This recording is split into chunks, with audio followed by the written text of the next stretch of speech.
All right, guys, we are working on the Star Wars Authentic Luke Skywalker X-Wing fighter being re-released by MPC/Round 2 this fall. Now, the build is actually really simple. For those rear thrusters, they just come in two halves, and they have a little exhaust cap that goes on the back. So that's one thruster. On the engines, they're molded onto the wings to start, and you just put these caps on the front. And then the cannons are molded onto the wings as well. They just need this top piece to be put on. Last little piece is on the wings. They have these little engine parts that sit inside the wing to give a little bit of detail there. So I'm going to take a few minutes and just do some basic assembly. Now, they do make it pretty difficult to put things in the wrong place. So as you can see, this piece has a post and a hole, and you can't put it on the wrong side because that side has a post. So pretty easy to make sure things are lined up properly, and they just snap in. All right, now that assembly is mostly complete, we've got the wings built, and we're going to sandwich those between the top and the bottom halves of the fuselage. As I'm putting this together, I'm really wondering if I'm approaching this model the wrong way. Maybe I should be approaching this as something that would be given to a very beginner modeler, something you would do with a son or a daughter. I'm seeing a lot of things on this model that mean I might not be the target audience for this model, and most of you following my channel are probably not the target audience for this model. It's a good model. It's a snap fit. Things fit together pretty well, but there's some things that might bug somebody who really wants to build really intricate models. And part of that is just the way models are made.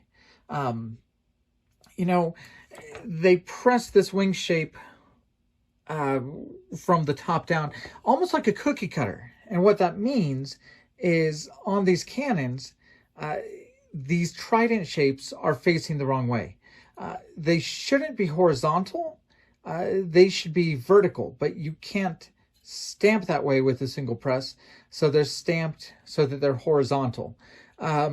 Most of the people following this channel, I imagine you'll want to cut this here, turn this 90 degrees, re-glue it, so those are vertical instead of horizontal.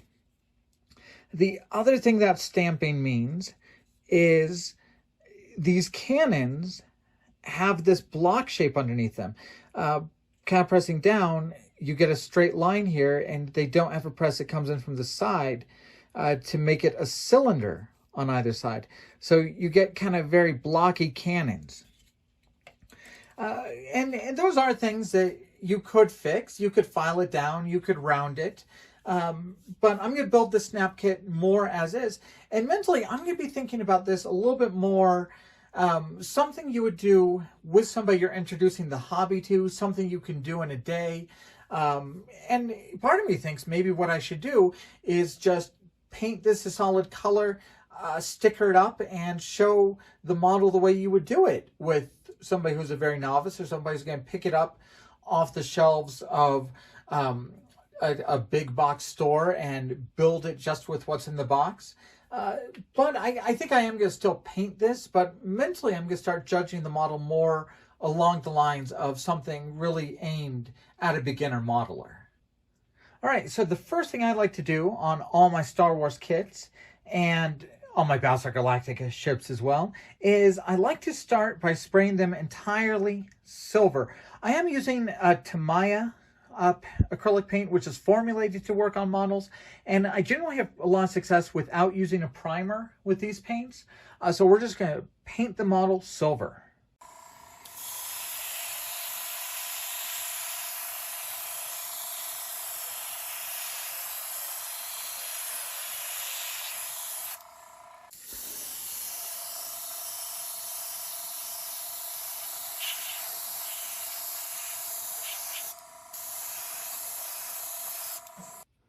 All right, now that the ship is silver, next up in my build is a little bit of water and a little bit of salt. Normal table salt. We're going to start by just misting my model a little bit with water.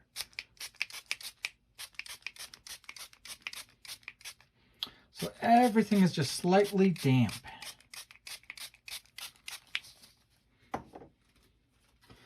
Now we're going to pick the parts that we think will be chipped down to bare metal when the ship is done. I just like to do a lot of chipping right there on the nose cone. We'll do some back here. We'll do some at the front of the wings. We'll do both of the top wings. I think the bottom wings I'm going to do with stickers, so I'll do a lot more painting up on the top halves here. Try and get a chunk right there. And you know, if I'm changing my mentality to imagining myself as a beginner modeler, doing this for the first time, you know, I think the salt chipping is a really fun thing to do. I could really see myself working with one of my daughters, showing her how to do this and different ways to make the paint do what you want. Okay, now that we've got the salt in place, we're just gonna let this dry so the salt is stuck to the model.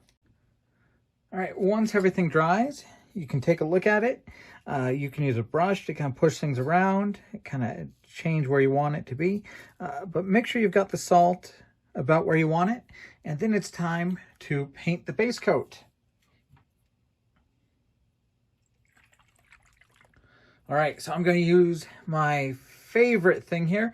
This is a very, very light gray.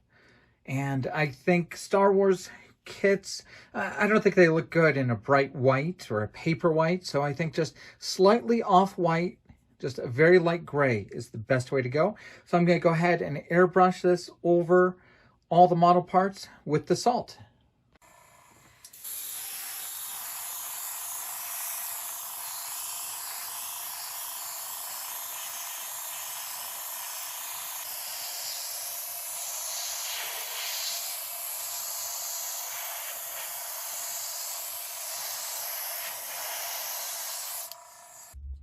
All right, now the base coat is dry. We have some warm water. We have a soft toothbrush, and we're just going to start going about removing that salt.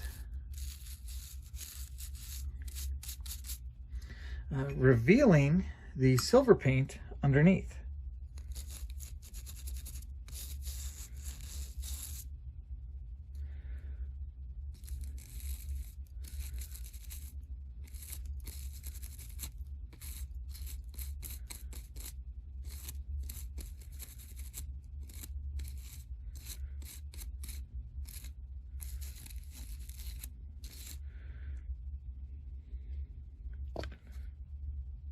All right, and that's how we're going to have a battered, chipped look across the front of our ship.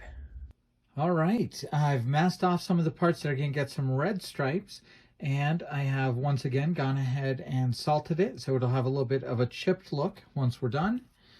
And I have done the same thing for the red 5 markings on the top of the wings.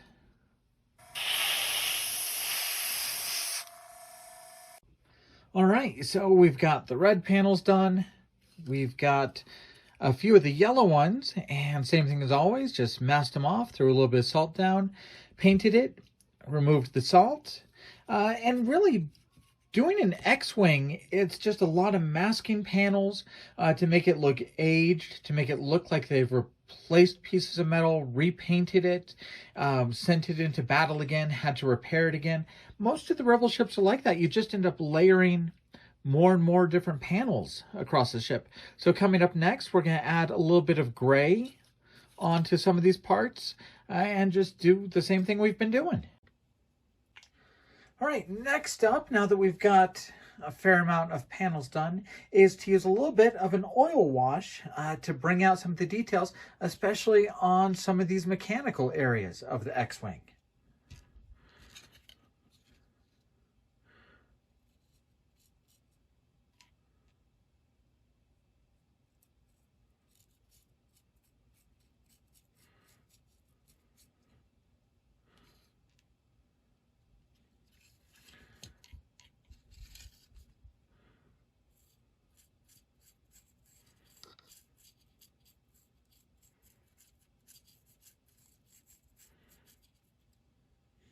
All right, so the grime wash, the black wash I just put on, is settled in pretty well. So now I'm going through and I'm just brushing a little bit of a rust wash over most of these panels as well, just to give it a second layer of color there.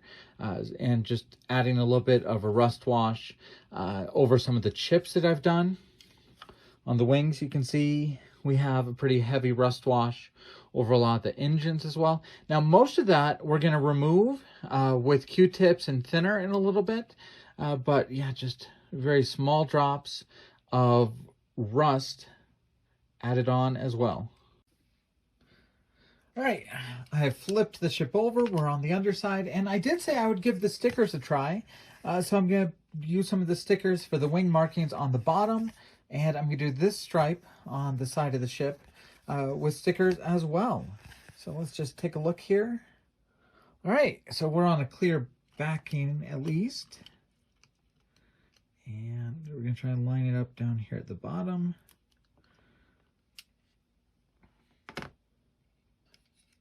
It looks like it's a tiny bit long, just that clear part sticks out a little bit, or I could have backed it up a little bit more. Well, a pretty nice color red.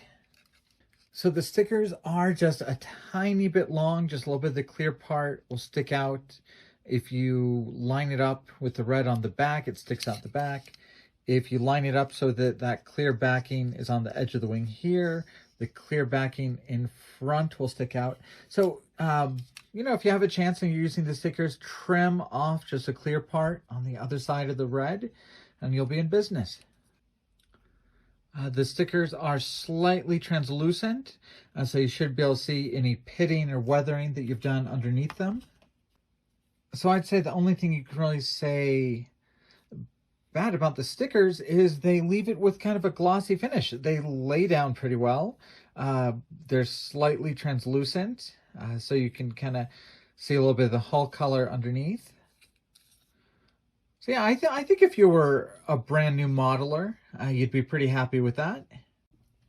All right, with decals and stickers on the ship, now it's just time to finish the assembly. So we're going to start by just pushing the wings into each other, putting the axle into the rear piece and into our front piece.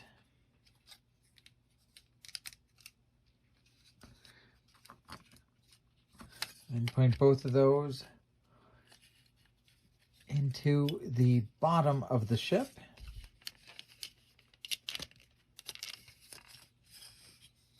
That just has a couple grooves that it fits into. And then we're going to sandwich all of that in between the top and the bottom.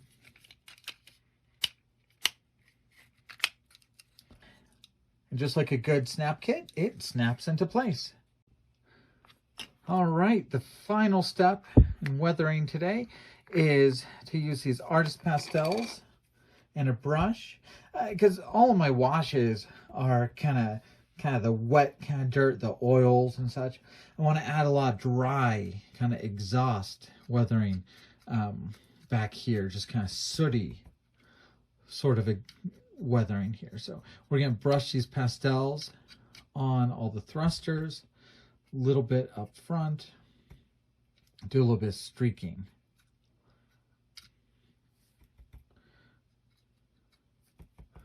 And we're going to pick a few parts where we chipped it. We're going to add a little bit of darker marks right there.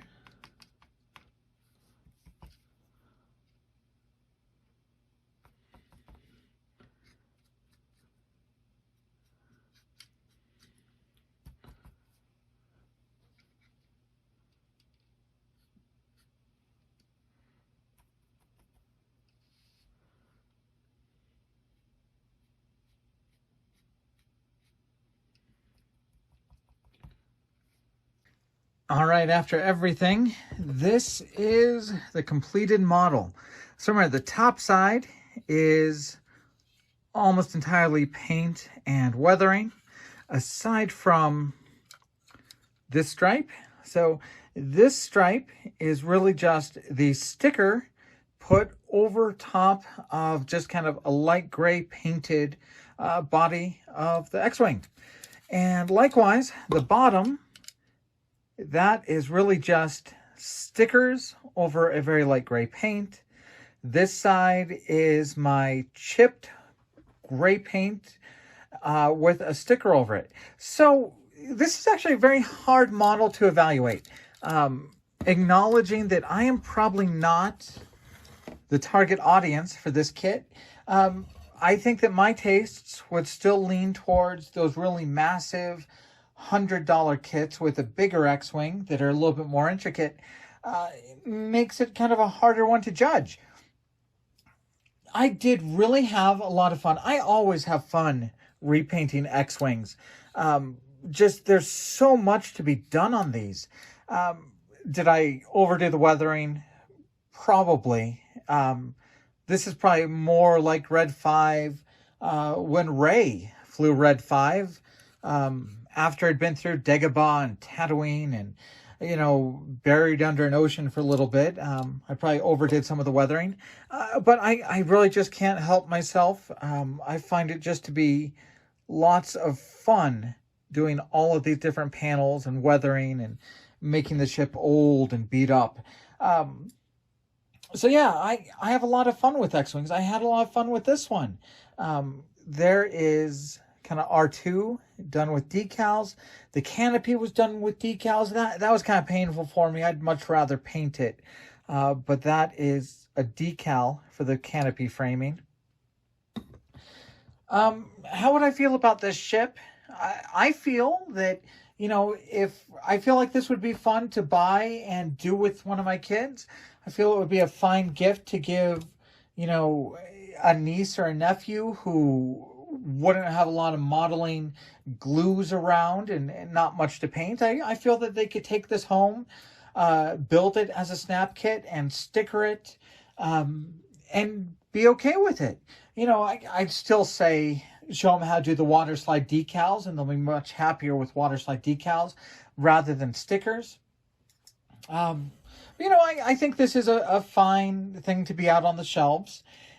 And all in all, I am very much excited about the upcoming Star Wars kits. I'm excited about the B-Wing. The B-Wing looks like probably the stronger kit out of these two. And I'm still really excited about all of the updated kits they're going to be putting out with that Millennium Falcon, with the all-new Razor Crest. And I think I saw there's a Walker that they might be getting ready to release as well. So I think it's a fine thing to be out on the shelves. I think that there'll probably be a lot of people building X-Wings who might skip this release and stick with some of the other models of the X-Wing that have been on the market.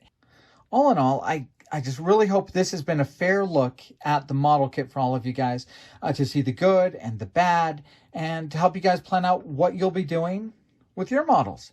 So thank you guys for following. Coming up, I think we have an unboxing video of the newest boxing of the 350th USS Enterprise. And of course, we'll be getting the B-Wing built up pretty soon. So stay tuned to the channel for those videos too.